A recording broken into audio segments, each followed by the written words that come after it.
Good afternoon. Are you hearing my voice? Good afternoon, sir. Is it clear my voice? Are you hearing? Yes, sir. Okay. Right. I will start now.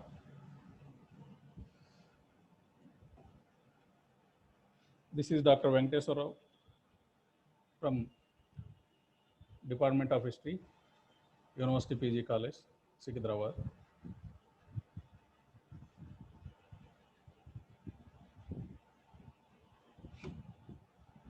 In our previous class, we discussed up to the cultural aspects of India.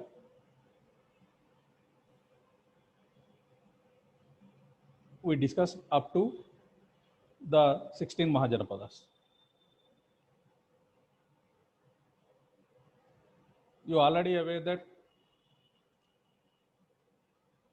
among the 16 Mahajanapadas, Magadha is a supreme.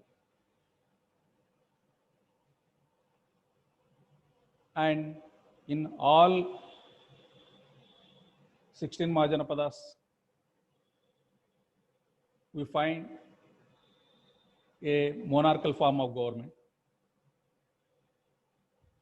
except in two cases.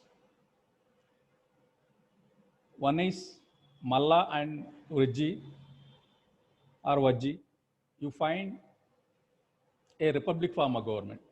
Except these two, remaining in 14 Mahajanapadas, you find only a monarchical form of government.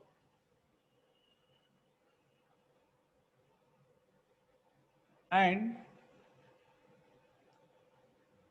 among these 16 Mahajanapadas, Magadha became a supreme one, and later which grabbed all other weaker Mahajanapadas into Magadhan territory, and Magadha turned into a imperial kingdom.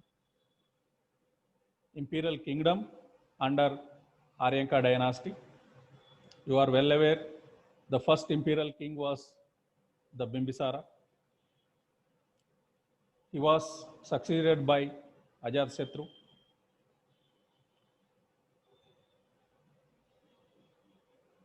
And during the 16 Mahajanapadas, when you see certain cultural aspects, during the 16 Mahajanapadas, there are certain changes has taken place. Basically, Jainism and Buddhism, which emerged and gradually popularized among the society. And in economical aspects, land became a center of property right. And due to the availability of iron deposits, all agricultural implements made with the iron, due to availability of water sources and due to fertile soil, the surplus production has started. Apart from this, certain cultural aspects also uh, uh, had taken certain changes.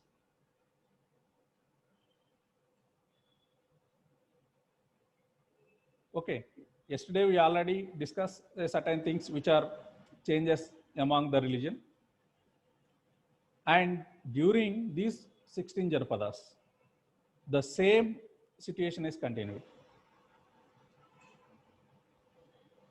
Okay, so after 16 Janapadas, Magadha became an imperial kingdom, and after the rule of the Haryanka dynasty, after Ajatashatru, you don't find any a powerful ruler, and it was went into the hands of the Sisunaga dynasty. After Sisunaga, Nandas came to the power. Mahapadmananda, a prominent ruler during the Nanda dynasty. And during this time, there are certain changes taken place, and the Magadhan power became gradually increased, and certain religious aspects also increase. Apart from the Jainism and Buddhism, certain other sects also developed. Ajivika, main important sects which taken place during this time.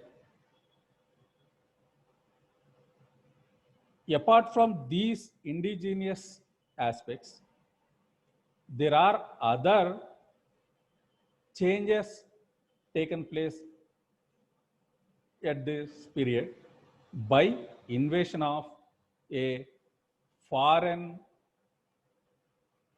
people who entered in Indian territories. Okay, after Mahapadmananda and Nanda dynasty, there is a invasion of the Persian and Achaemenian people who are entering India, particularly on the northwestern part.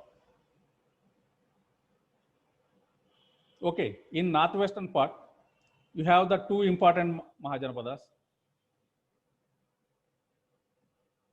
Gandhara, Kamboja are the important, and these totally comes under the northwestern part, which are adjoining to Iran, Persian territories, and Achaemenian dynasty, a important dynasty in the territories of the Persia and Iran, Gulf, Persian Gulf.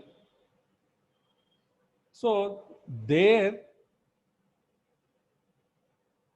is a powerful dynasties we find. Among the Achaemenian dynasty, Darius I, a important ruler who gradually entering into Indian subcontinent through the Himalayan passes, and he entered in the northwestern part, and he controlled over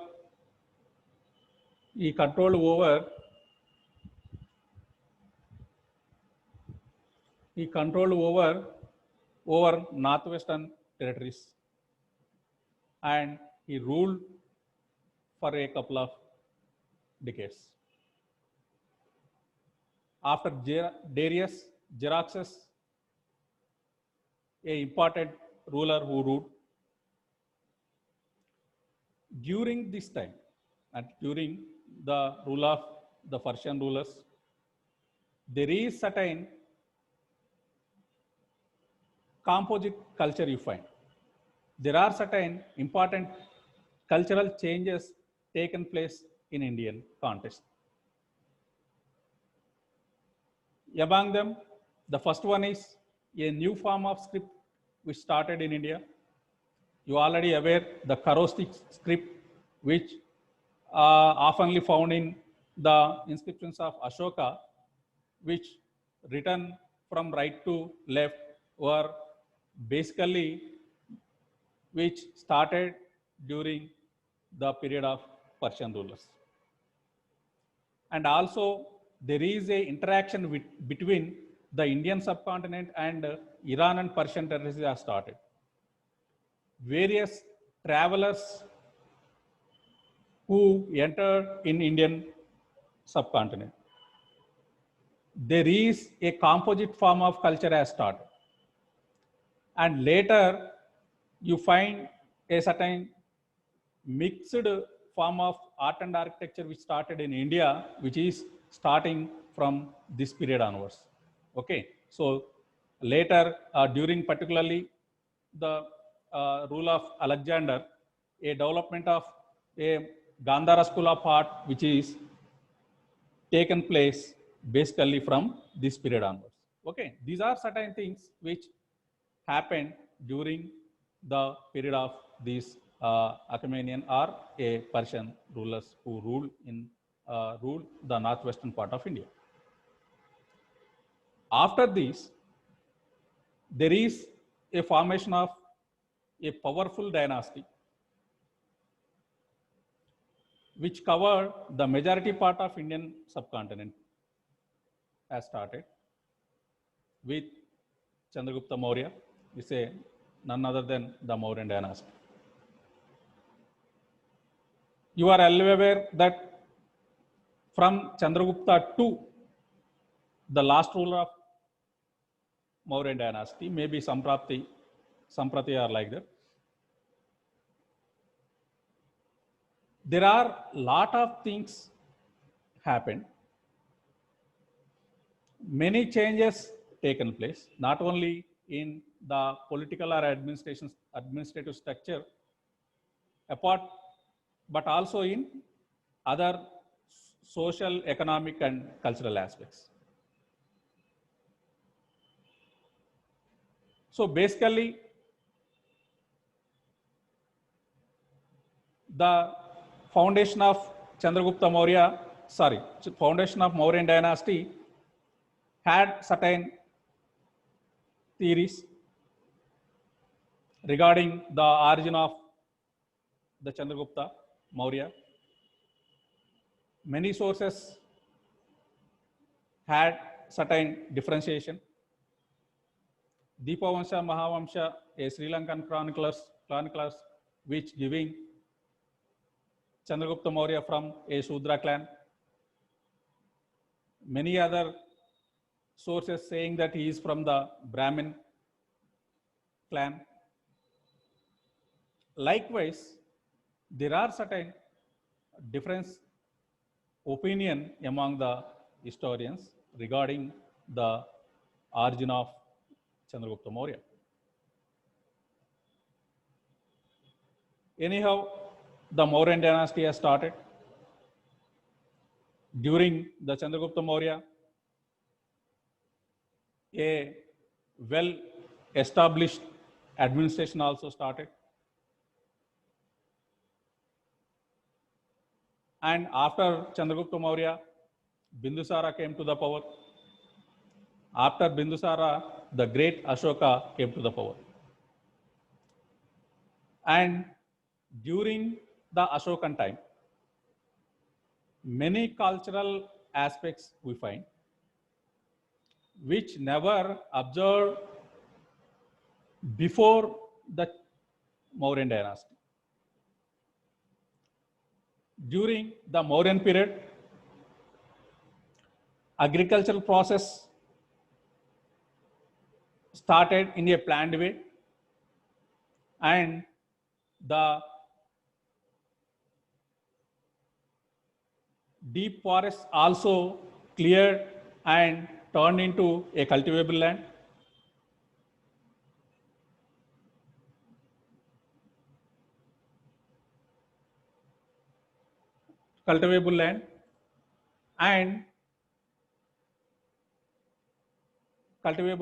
And other a traditional industries, now we call it as a manufacturing units. Okay, better to call it as a manufacturing units. So manufacturing units were also started, and the lifestyle of the people also changed when compared to the earlier periods. And gradually, the foreign origins or the foreign people gradually entering in India. These are certain changes taken place. Apart from these, when you see in the cultural aspects, particularly about a religion, a new style has taken place among the Buddhism. You are well aware that Ashoka was a strong follower of Shiva, a Shaivism. before before before he followed the Buddhism, and after Kalinga War, his ideology is changed because of a popular Buddhist monk who trained him for a 1.5 year, 2.5 years. By the guidelines of his Buddhist guru, he started following the Buddhism. And among his ideology, with the love and peace, will reach the people easily. To reach the people, he has to follow a new way of life. That's nothing but a Dhamma form of life. It's also called as a Dharma Vijaya. Following a moral, we can reach the people and also attract the people easily. And it is a real Dharma Vijaya. Please enter your So name and he following the Buddhism. From his 13 rock edicts, only one mention about only the Kalinga War. Remaining all things are regarding about the society and religion only. Okay, so Dhamma is a way of life. It's not a religion. But the majority of the religious aspects we find in the form of Ashoka Dhamma. Okay, but we don't call it as a religion. It's a way of life. That too, many moral things we find. Okay, many of the Ashokan edicts gives certain moral values. I think the first rock edict gives about the respect towards the elders, particularly mother and father, and also a guru. And other rock edicts gives about ahimsa and non-violence. And other rock edicts also gives about the moral way of life. And moral way of life particularly save the animals and protecting the animals. So all these are things which is a revolutionary way of life which is followed by Ashoka. It's a great Dhamma which from the Ashoka. It's a unique thing in Indian history who no other ruler has followed except the Akbar in the medieval period. Okay, so when you see other important cultural aspects, the cultural aspects which has taken place particularly during the Mauryan dynasty, particularly about the art and architecture.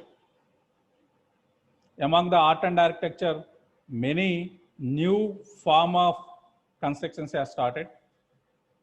The pillar edicts, which were particularly started during the Ashokan period onwards. A red sandstone using has started from this period only. And the base below the pillar and also a capital on top of the pillar also started. And among these pillars, you find various pillars which constructed during the Ashoka period, particularly you are aware that nearly 5 to 6 pillars identified later, and those were preserved till also. When you see among them, the first one is the first one is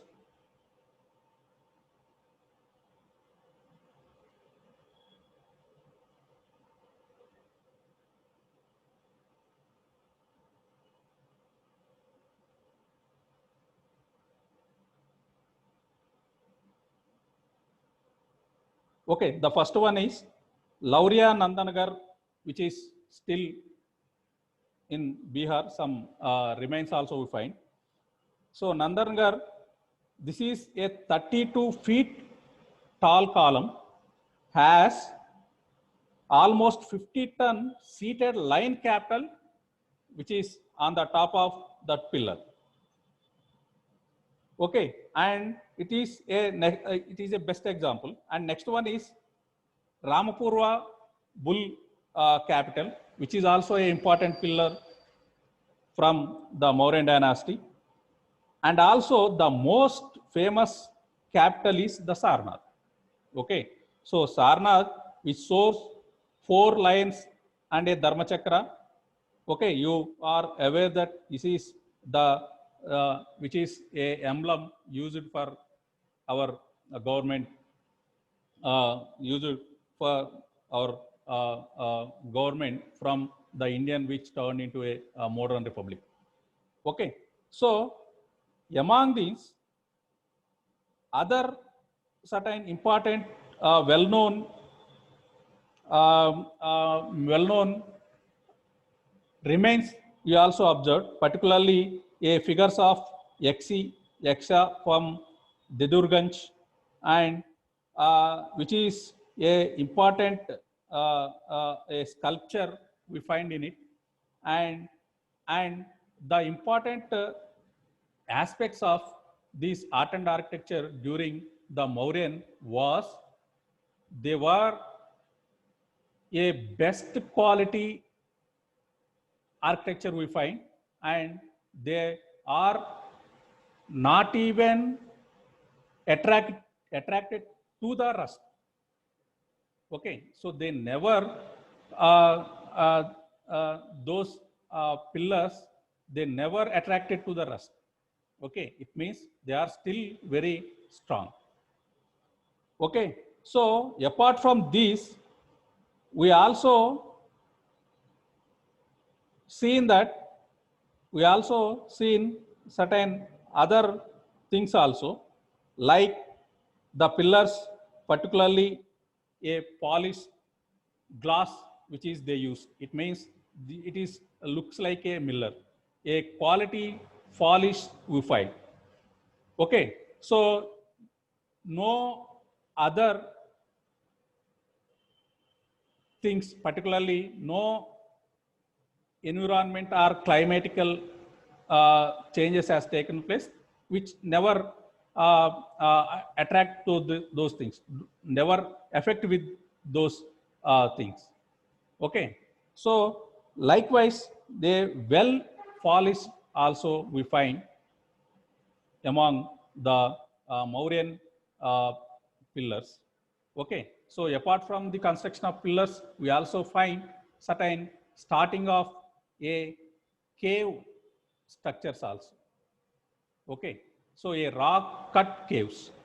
So among the rock cut caves, you are well aware that Sudama cave is the best one. Okay, those are for the Jain and Buddhist monks who used those as a shelters, and sometimes they use as a viharas also.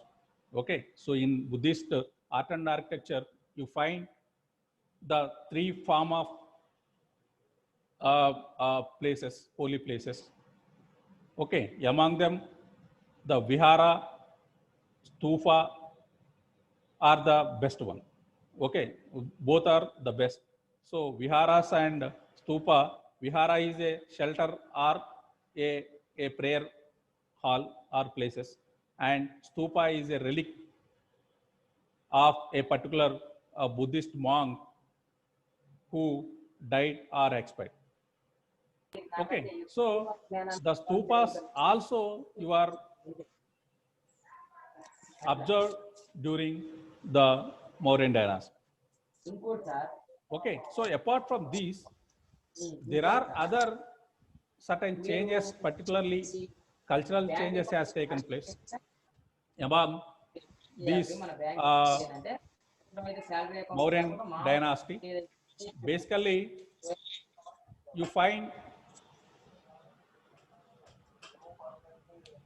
certain things from the Kalhanas Rajtarangini. Among these cultural aspects also provided by Kalhanas Rajtarangini, basically about the society. So, according to Kalhanas Rajtarangini, there is a cosmopolitan culture we find in the various cities at that time. Many foreigners who were living along with the Indians at that time, and also they are following the Indian culture also. Okay, so it's we clearly observed in the next phase. Next phase in the sense when the Indo-Greeks, Sekas, and Kushanas ruled, they followed the Indian existing religion called as the Hinduism. Okay, where they followed the Bhagavatism and also the Vaishnavism and Shaivism they followed. And certain incarnation of Vishnu avatars. Okay, so they followed certain avatars of Vishnu also. Okay, all these things we find in the next phase. Okay, during this Mauryan dynasty, when the cosmopolitan culture has started, those foreigners who are living along with the existing society, they are sharing their own culture with the Indians. There are certain changes has taken place among the food habits, dress pattern, and also particularly art and architecture also. So these are the things from we may get these information from the Kalhanas Rajtarangini particularly. Okay, so after that, when you see the other, after the Mauryan dynasty, we had, and one more thing I want to give about the Mauryan society, according to Megasthenes. Okay, Megasthenes, a important traveler who stayed in Indian territories for a while. So he was much aware about the Indian society, but he not clearly understand about the Indian society. Okay, so according to Megasthenes, he given the whole Indian society was divided into 7: the philosopher, farmers, soldiers, herdsmen, artisans, and magistrates and councillors. And he was somewhat confused with the Indian society, but he clearly not understand about the division in the society. Okay, so he also given that no certain slavery are a certain things which are faced by the lower class at that time. So that's why he never given about those lower sections in the society. Okay, so finally given that no slavery you find in India. And also, according to Arthashastra, slavery is there. Okay, so slaves existed in Indian society. Okay, Ashoka's inscriptions and Kautilya's Arthashastra, which refer to the existence of slaves, but the Megasthenes is denied because he was not much observed the Indian society. Okay, so and certain Ashoka's edicts also found certain Utsava, Samaja, which were the occasions which a social gatherings have taken place. Okay, not because of the religious aspect, but a religious occasion, but certain social gatherings has taken place like the Utsava and Samaj. Okay, so these are a certain society or things regarding the society we find.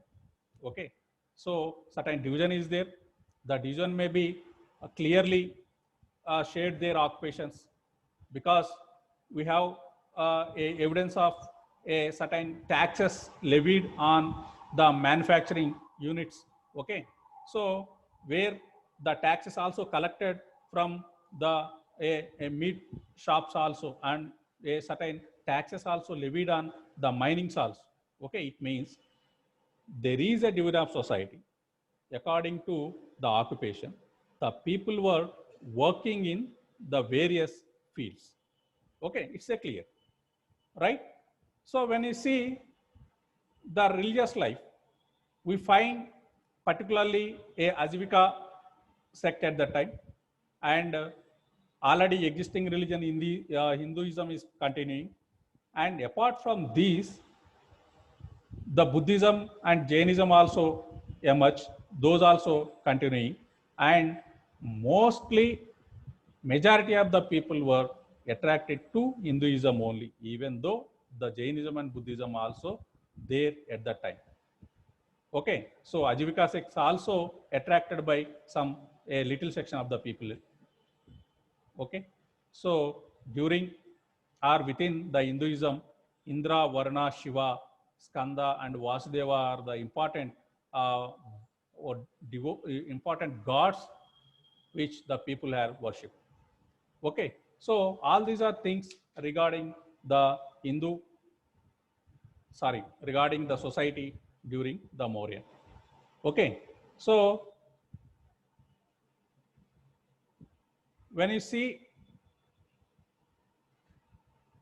regarding the literature at that time, you are well aware that there is a division among the Buddhism. After patronage of Buddhism by Ashoka, during the Ashoka reign, a, a Buddhist council also which is conducted. Maybe it may be the third Buddhist council, I think.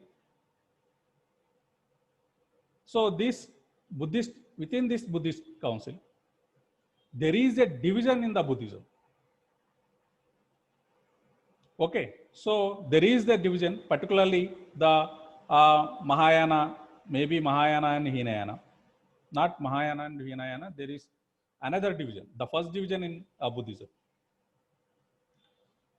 Okay, so where the Hinayana, which is worshipping the stories of Buddha and also Jataka stories, and it means the earlier life of Buddha.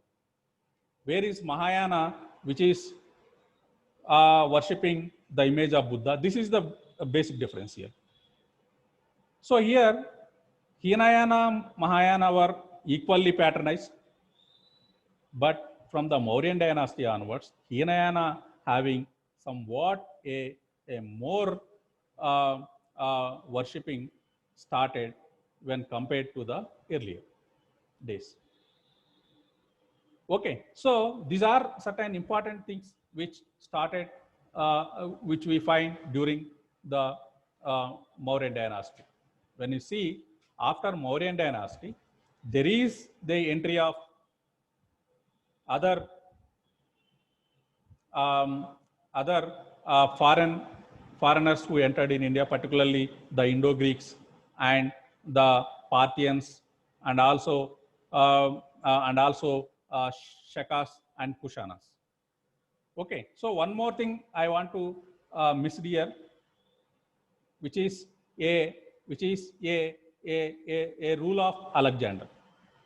Okay, so uh, before the Mauryan rule, there is a invasion of Alexander, which is also a important paved a cultural change has taken place at that time, and which is the great period which the other cultures which entered in India. So then onwards, there is the regular visiting of foreigners to the Indian subcontinent has started.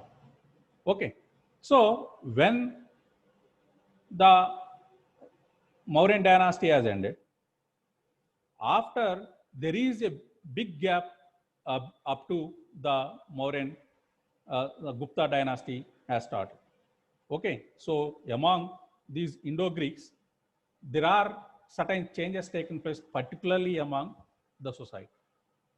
Okay, so among the society, these foreigners treated as the natives, and they are adapting the Indian cultural aspects to their life, and they adapting Indian, particularly food habits, and also they adapting the religious aspects, and they following a important religion, particularly following the Buddhism and also Bhagavatism, and many rulers which is connecting their names with the Indian names. Okay, so Vasudeva, a important name which is added to their own names, we commonly seen. And there is a conversation, the Buddhist conversation between Menander also we find. And the Kushana king Kanishka, a important ruler who observed, who followed the Indian elements greatly. Basically, he was a great patron of Buddhism. During his period, the fourth Buddhist council has taken place. He was a great patron of Mahayana Buddhism, and he was patronized many Buddhist monks also. As a Buddhist patron, he also given importance to other religions at that time. Okay, so during this period, other cultural forms also happened. There is a importance of or the influence of these Greek and Parthians culture on India. Particularly, we observed in art and architecture. There is a development of Gandhara School of Art and Mathura School of Art we find.